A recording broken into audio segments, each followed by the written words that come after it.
Continuamos con ustedes en Tu Salud al Día. Recuerden que este programa le traemos los mejores especialistas para que tengan la mejor información de los especialistas adecuados y de los mejores que tengamos al alcance de todos nosotros. Si ustedes tienen alguna inquietud, alguna especialidad que debamos traer, nos envían por nuestras redes sociales que aparecen en el cintillo y con mucho gusto se los traemos. Recuerden que en el estado de Trujillo tenemos excelentes médicos que están distribuidos, así como todos los inmigrantes están en todo el mundo, los médicos nuestros trujillanos también lo están. También nos preguntan, Gaby, para seguir conversando sobre el vértigo periférico y central, ¿qué diferencia hay entre uno y otro? Porque esta es una patología muy frecuente que llega todos los días a nuestra consulta.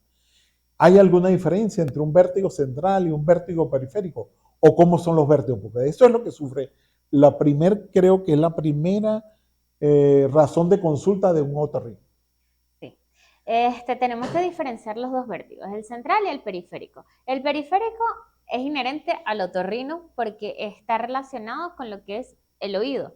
El central está relacionado con que es el sistema nervioso central de alguna alteración. Siempre tenemos que diferenciarlo. Primero, el vértigo del paciente que es de origen central es un vértigo brusco, es un vértigo incapacitante. Es decir, me mareé y me caí y perdí el conocimiento. El vértigo de manera periférica es un vértigo con esa sensación de inestabilidad que el paciente no llega a caerse. Aparte de eso, el paciente con un vértigo central tiene síntomas vegetativos. ¿A qué son estos síntomas? El paciente tiene náuseas, puede llegar a vomitar, está sudoroso, se coloca pálido. En cambio, el paciente con un vértigo periférico puede tener ciertos síntomas, pero el paciente tiene sus náuseas, pero jamás te va a llegar a vomitar. El paciente con un vértigo central va a tener lo que él va a fijar la mirada a un punto y va a mejorar ese vértigo, pero el paciente que es de origen central, él va a mirar un punto fijo y el paciente va a seguir igualmente mareado. Los episodios de un vértigo central son vértigos incapacitantes, es decir, el paciente le dio el vértigo, se cayó, se desplomó, perdió la conciencia y no puede hacer más actividad en el día. En cambio, el vértigo periférico es por cortos periodos de tiempo y es un vértigo que se va a recuperar. También tenemos algo que se llama nistagmo, que es algo que realiza el globo ocular, que es un sacado y un acomodamiento, pero eso lo ve es el especialista, ya sea el internista o sea el otorrino, porque el paciente con un vértigo va a llegar realmente primero es a un médico internista o va a llegar a un paciente o a un médico en la emergencia. A veces no llegan directamente con nosotros, sino ya va referido de alguna otro subespecialista. ¿Y cómo hacer? Porque el otorrino pues, es sumamente importante para muchas patologías, inclusive es una especialidad que tiene consulta y la parte quirúrgica. Pero la gente cuando llega al otorrino llega a veces tarde, porque si el paciente no se ha echado gotas, pues el paciente realmente no se ha visto. ¿Qué piensas tú de las gotas? Porque todo paciente que llega a la consulta ya ha echado gotas. De ruda, si es monte, pues todos los montes, principalmente la ruda o el orégano.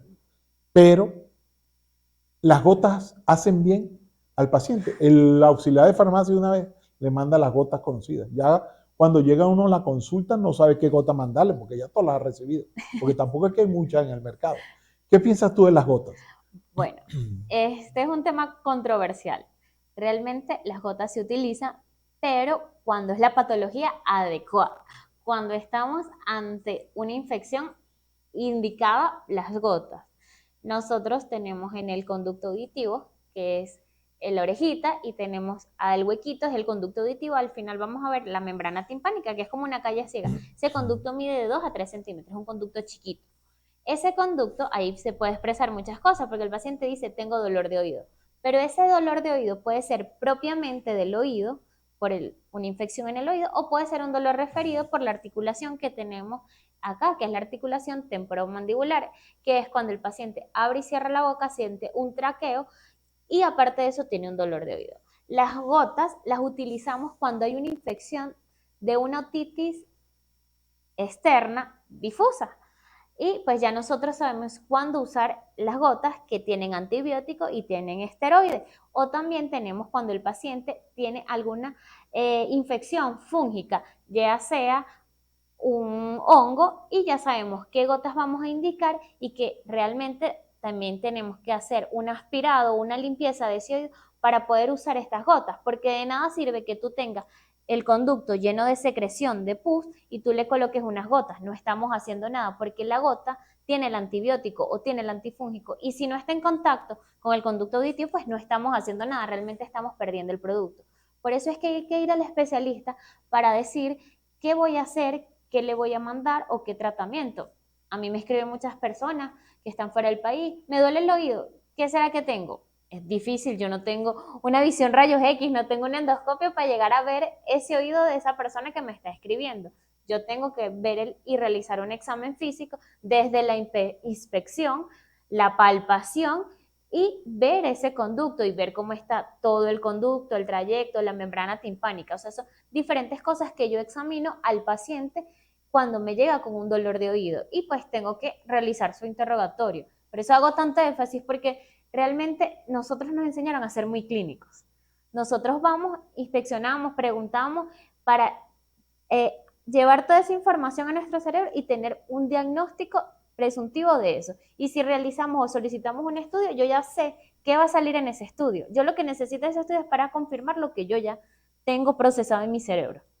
Y es el deber ser Sí. para ahorrarle, pues, inclusive en esta época tan difíciles, recursos al paciente. Ya que estamos hablando de las gotas, también quiero hablar, que tú ya lo habías comentado al principio, sobre la cera. Realmente los Q-tips o hisopos son necesarios. Debemos limpiarnos los oídos solamente en la parte externa o en la parte interna. O porque a veces hay gente que produce tanta cera que obstruye el canal, el conducto auditivo externo. ¿Qué hacer? Pues la gente dice, no te limpies los oídos, entonces no los limpias más. Pero cuando llega a la escuela tiene aquel oído que, bueno, pues si lo ven las muchachas se ponen bravos. Entonces, ¿qué hacer con esta cera? En realidad no se debe uno limpiar o con qué debe uno limpiarse, porque los Q-tips están al alcance de todo el mundo.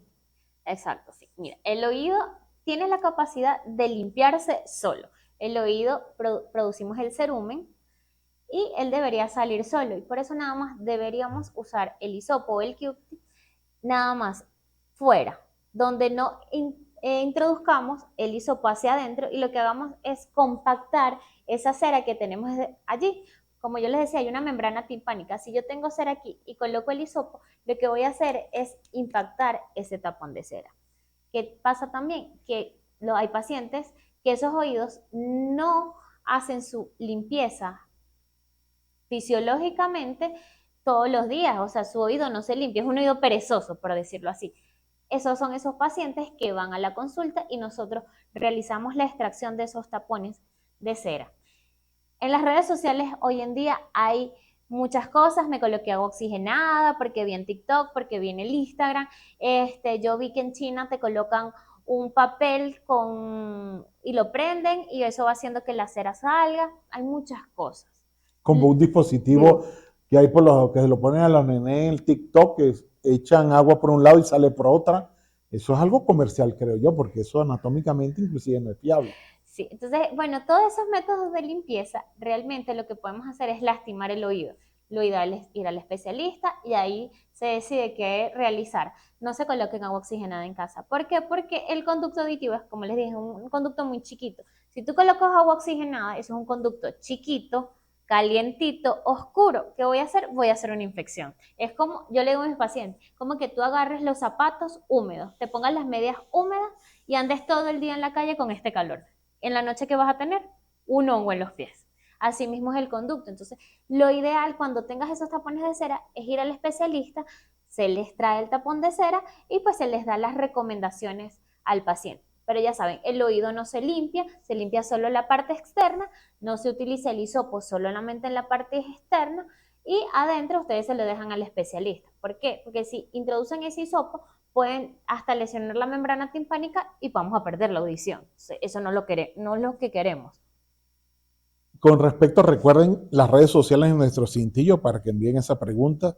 Casualmente aquí estoy leyendo una. ¿Qué diferencia hay, como dijiste tú, entre los dispositivos auxiliares de audición y los amplificadores? Si todos estos dispositivos auditivos que tenemos comerciales, que son para utilizar el celular, que ahora pues venían antes con un cable, ahora son inalámbricos y los muchachos, los jóvenes, andan con esos aparaticos todo el día. Entonces, o sea, ya los dispositivos auditivos no son solo médicos, sino ahora son comerciales y tienen un gran poder de amplificación del sonido. Entonces, le hacen daño a nuestros jóvenes los dispositivos auxiliares del celular o de la computadora. ¿Qué diferencia hay entre el que manda el otorrino, el que manda la televisión y estos que venden en el día a día? Los auxiliares que nosotros utilizamos, los auriculares que ahorita son inalámbricos, hace nada, el 3 de marzo se celebra el Día Mundial de la Audición. Dice la Organización Mundial de la Salud que tenemos que utilizar 60 minutos los auxiliares a 60 decibeles para no lesionar nuestro nervio o nuestras células que tenemos dentro del oído.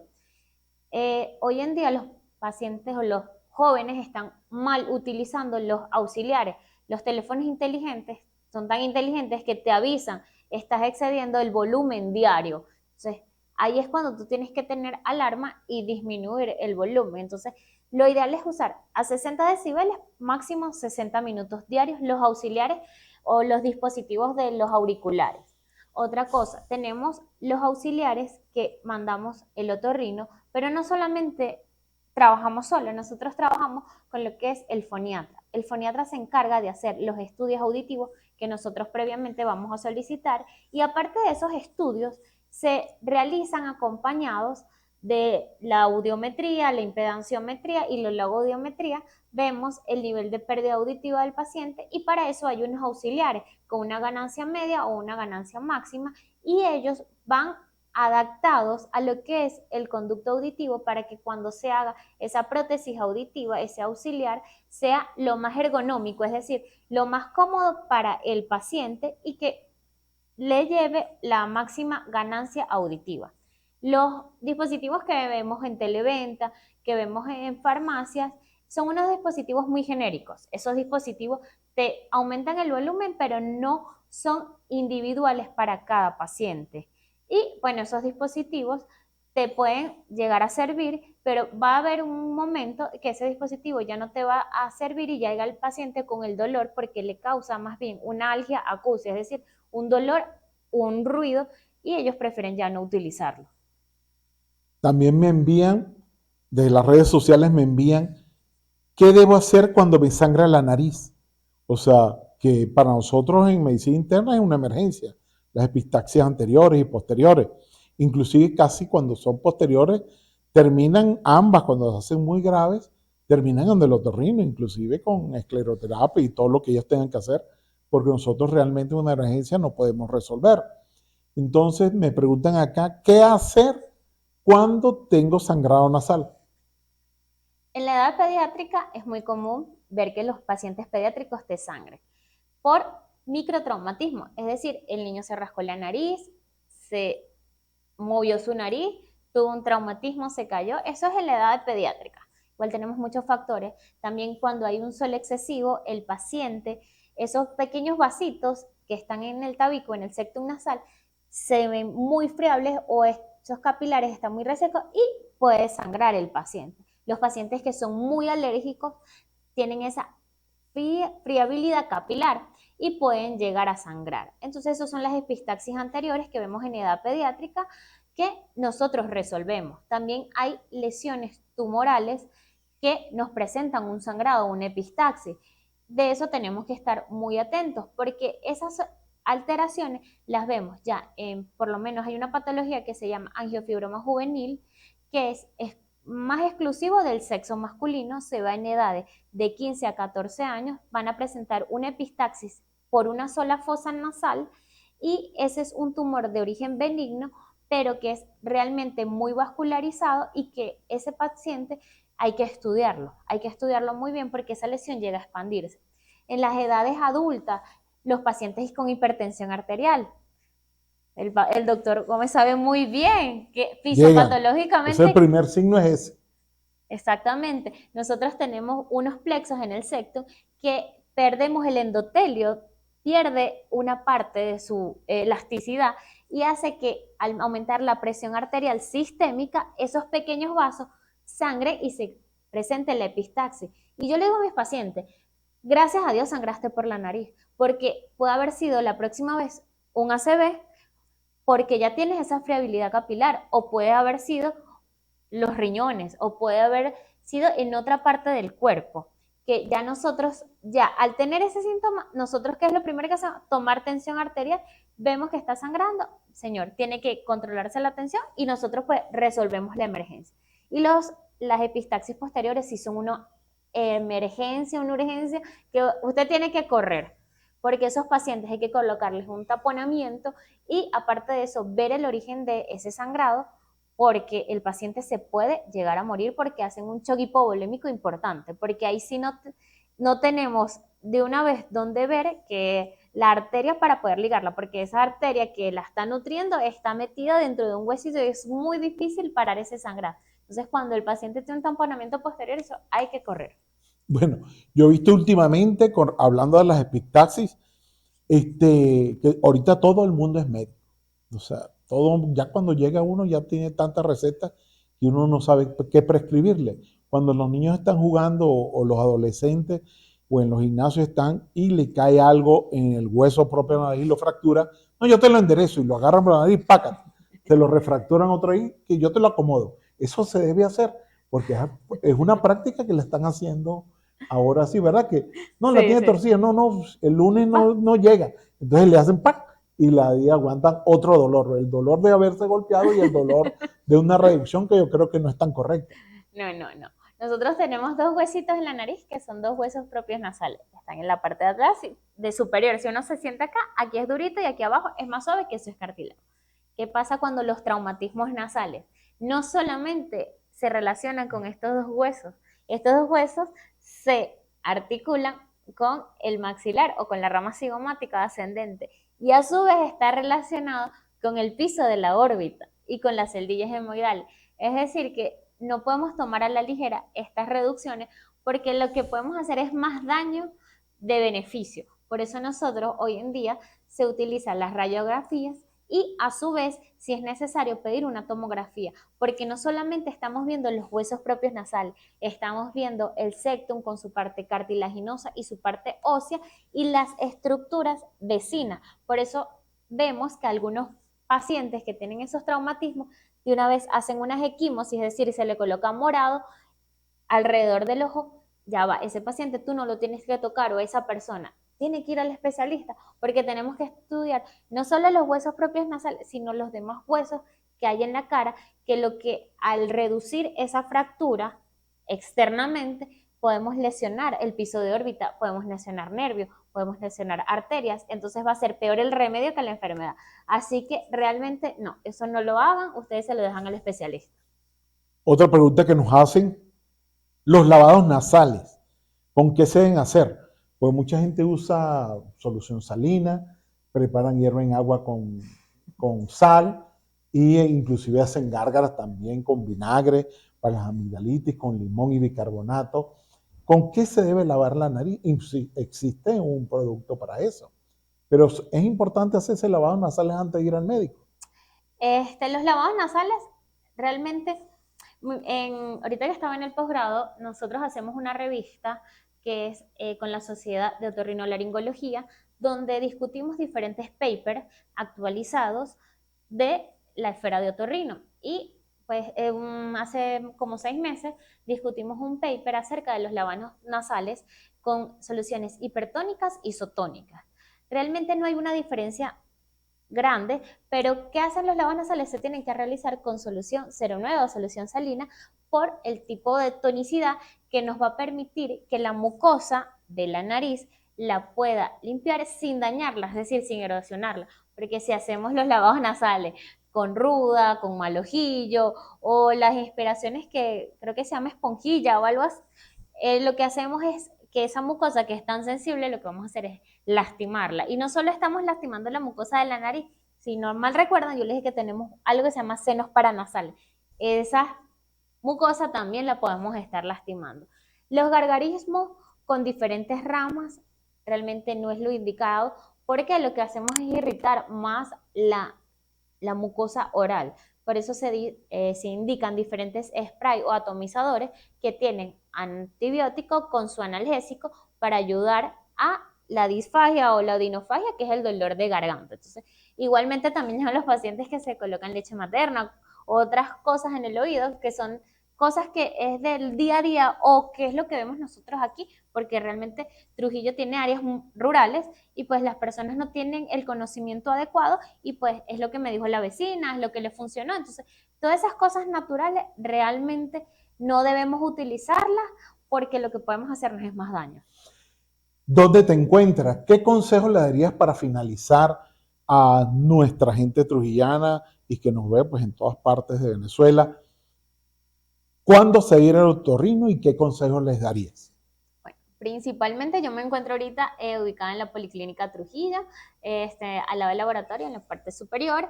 Eh, ¿Cuándo ir al otorrino? Cuando tengo alguna alteración del oído, algún dolor, alguna salida de secreción por el oído. Cuando tengo obstrucción nasal, cuando tengo ese moco verde o ese dolor a nivel facial. Es decir, cuando me agacho y siento como la presión, cuando tengo esos vértigos, cuando tengo ese mareo. Vamos al médico, al especialista, para diagnosticar de qué causa es. Y cuando tengo alguna alteración en la cavidad oral, cuando tengo alguna lesión en la lengua, cuando tengo esas amígdalas muy grandes y no me responden al tratamiento, o cuando tengo alguna alteración de la voz, cuando me pongo ronco muy repetidamente. Y bueno, como les dije, recuerden los pacientes que fueron fumadores y tengo alteración de la voz, ahí hay que prender las alarmas. O cuando tengo alguna adenopatía o algún ganglio, hay que también estar pendientes de todo eso y pues nada, me pueden ir a la consulta, también me pueden escribir por las redes sociales que yo por allí les estoy respondiendo las dudas que tengan. Mira, cuando te fuiste de posgrado, te fuiste soltera. ¿Volviste a regresar soltera o ya estás casada? ¿Qué es de tu familia? ¿Qué piensas hacer de ahora en adelante? Porque, bueno, vas a crear mucha expectativa aquí en Trujillo. Bueno, no estoy casada, no tengo hijos, pero sí tengo mi novio, que no está acá, pero sí tenemos una relación muy bonita. Y nada, sí quiero seguir especializándome, siempre quiero aprender un poco más para prestar el mejor servicio, quiero seguir estudiando más, realizando estudios dentro del país y fuera del país, pero siempre para volver a traer lo mejor de mí para todos. Bueno, mira, para nosotros ha sido muy agradable que hayas venido a Tu Salud al Día para entregarnos todos esos nuevos conocimientos y que has tenido una gran afiliación pues a nuestro estado y a Trujillo, que eso es muy importante, que un médico que es nuestro se haya formado aquí en sus inicios y después vuelva a regresar para darnos esos conocimientos. Y recuerden que es muy importante que sigan este programa, su programa de Tu Salud al Día, donde ponemos los mejores especialistas al alcance de todos ustedes. Recuerden también nuestras redes sociales para que nos escriban continuamente si ameritan o requieren algún otro especialista que sea de su agrado. Y recuerden que lo más importante para tu vida es la salud. Hasta otra entrega de Tu Salud al Día. Muchísimas gracias.